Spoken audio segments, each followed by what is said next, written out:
Are you feeling overwhelmed? Do you even know what that means? I don't know. There's a lot of times that people are explaining and describing feelings that they are experiencing or symptoms that they're experiencing, and they think that it's depression or anxiety or this or that.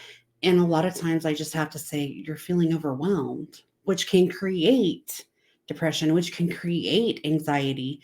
But if they would know the root of the cause, which is being overwhelmed, there's ways to practice mindfulness to reduce even that feeling, which then can decrease symptoms of depression or anxiety or any other feeling that they may be attributing to depression or whatever. They can reduce those symptoms, they can reduce those feelings, and all in all, they'll start feeling better. So let's talk about being overwhelmed. What does that present? How does that look to you? What could that mean, right? So there's a few things. So a lot of times when I'm personally feeling overwhelmed, I feel like my heart is racing. Like I just can't catch a breath. Like it just doesn't stop, I start having more aches or, I get sick or anything like that.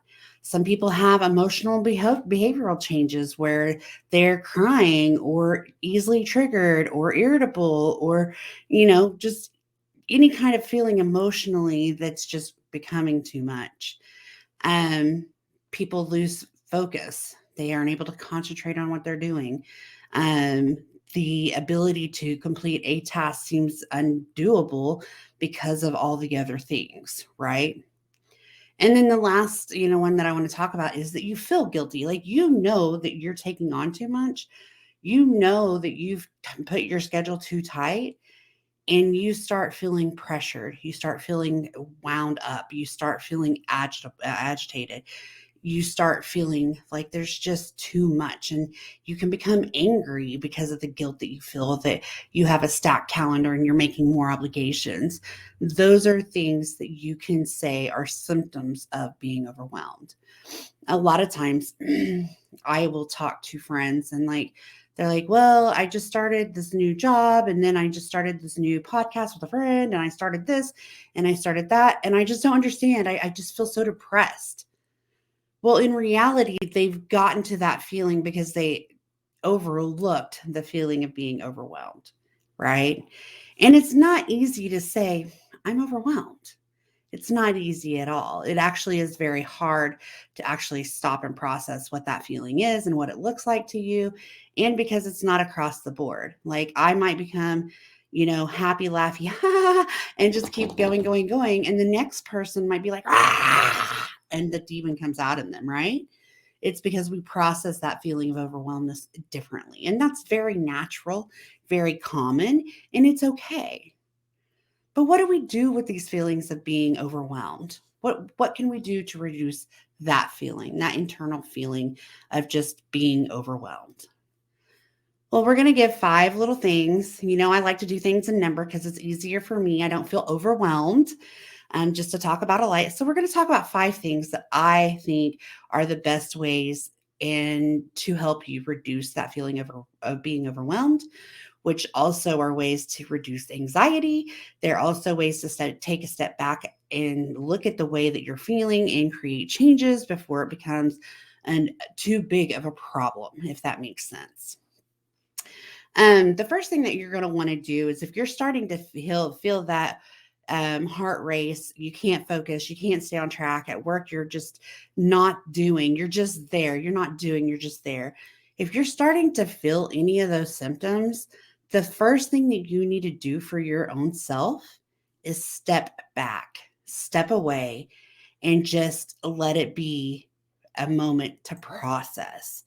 Because what happens is if we can step back, take a few breaths, we can start getting some mental clarity.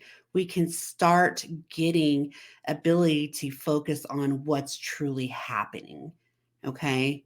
So that is going to be the first step of reducing this feeling of overwhelmed. So just take a deep breath, step away, reevaluate your situation, think about what you need. Um, Use some breathing exercises. Some people even exercise. They'll go to the gym and, get on the treadmill and just stop and start taking care of them because that exercise really is good for your mental health. So take a deep breath, step away. That's step one. The second thing that we need to do is we need to prioritize your to-do list. Okay. Like if you looked at my calendars right now, if you combined my calendars, you would say, oh, my Lanta, right? But what I have to do is I verbalize my to-do list with William. I tell him my day ahead. I talk about what is here and what is there. And I express to him the priority of what needs to be done. There's times if I'm working at home, I will make lists. I prioritize what needs to be done. My health needs to be taken care of before planning a trip to Vegas. This needs to be taken care of before doing this. Clients always take precedence of fun. Like if I wanted to sit at home and sleep all day, oh no, if there's clients there, they're going to get that. Now, if I need a mental health day, if I need that day of rest, then fine, I'll take it, right? But I do have a prioritization to my list. I have a method to my madness and I take care of that list, and it helps you take control of your schedule. It does. Like I have a personal calendar and then I have work one calendar and I have work two calendar, and boom, they merge and they're okay because I can merge them. I've been able to take control of my schedule. Okay. So the third thing is that if you're to the point of feeling overwhelmed and you have a list that is 5 miles long, ask for help. What I've learned in the last year and a half, 2 years, is that if you ask for help, generally people will see that you're asking and want to help. They don't know that you're wanting help or needing help until you bring that to their attention. They think you've got your shit together and all is well. What they don't realize is what's really processing in your mind, so they have no clue. Asking for help, having a social network, that is a great thing to have all the time. Okay. Kind of like, like me. Okay, William, I'm recording video ABC. I can do this, but then I have clients one, two, three. I don't have time. And so I ask him, can you make some thumbnails? Can you create some title? Can you look for this? Can you do that? He helps me on the back end of this because I know I can't, because if I started, I would feel overwhelmed because that's just too much to focus in and put onto my time frame. So asking for help is always a good thing. Even at work, you depend on your loved ones more because we tend to open up to them, hey, I need help with this. But even at work, if I needed to do billing and I could go to my friend and be like, hey, I am just in a crunch and I have clients all day. Could you do this for me? The most they're going to do is say no, right? And then you can reevaluate that situation and ask somebody else. And then if they don't do it, then you've at least exhausted measures and you can go ahead and figure out a way, reevaluate your schedule, get it done, right? But you have to do that. You have to ask for help. Nobody's going to know that you're needing help unless you ask. My favorite thing that I put in my head a lot of times is my mom, my grandpa, somebody used to tell me a closed mouth never gets fed, right? And that rings true a lot. If you don't say, I'm hungry, nobody is going to cook for you or feed you. If you don't ask for help, nobody is there to help you, right? And it's a valid concern. We have to do better for us. That's a for us thing. We have to take care of us. And if asking for help is what it takes to do that, let's do it.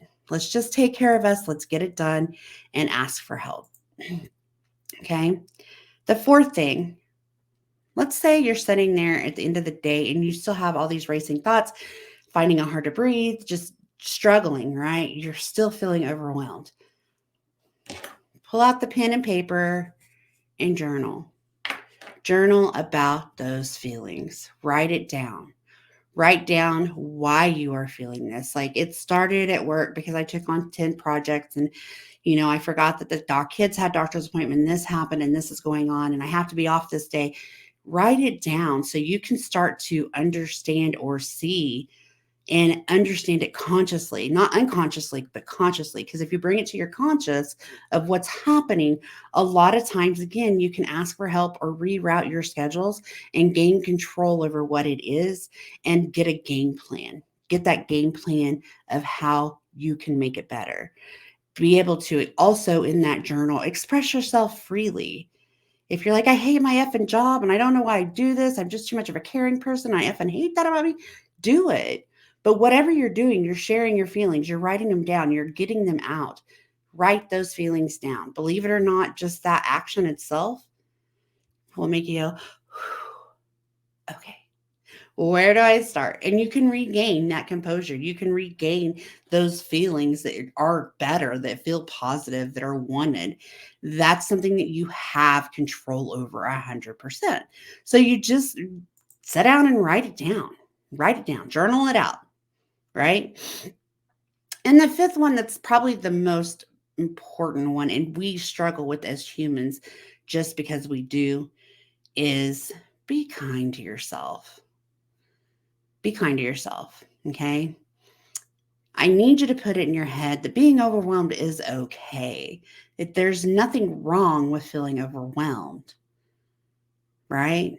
There's nothing bad about it. There's nothing negative about it. All right. It also does help to remember that being overwhelmed doesn't have to last.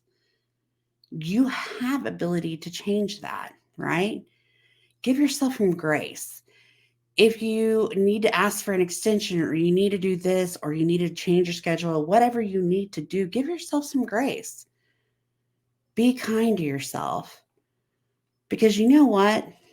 All that list or all the things that you're having issues with, all that's going to be the same tomorrow. What I've learned is nothing changes, right?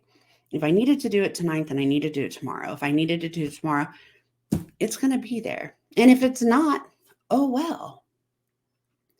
Now if that's your way of living and you need to have some, deadlines met, you can still meet those deadlines and be okay and give yourself grace. Be kind to yourself. Ask for help. Do whatever you need to do. If you need to take time off to finish a special project, ask for that time off. Just give yourself grace because that's the best thing that you can do. Be kind to yourself. Also, learn to forgive yourself. So you've put too much on your plate, you've missed a deadline, but guess what? You can't change that you missed it. You cannot change anything from yesterday. It's done, it's gone. Whoop, see ya. So just learn to forgive yourself. Because once you can do all of these, you're going to find that it's a lot healthier. And those feelings of being overwhelmed are going to dissipate. They're going to lessen. They are going to feel less than, you're going to feel improvement. You're going to start seeing some happiness come out again. You're going to start, not feeling like it's hard to breathe. You're going to be able to breathe with ease. It's all the things that you're going to be able to do. Right? So, if any of this resonates with you, if you're saying, oh, wow, okay, think about it. Write these down if you need to. And just remember, give yourself grace and be kind to yourself. All right. I want to thank you guys for watching. Please remember to like, share, and subscribe. And have a great day. Bye, you guys.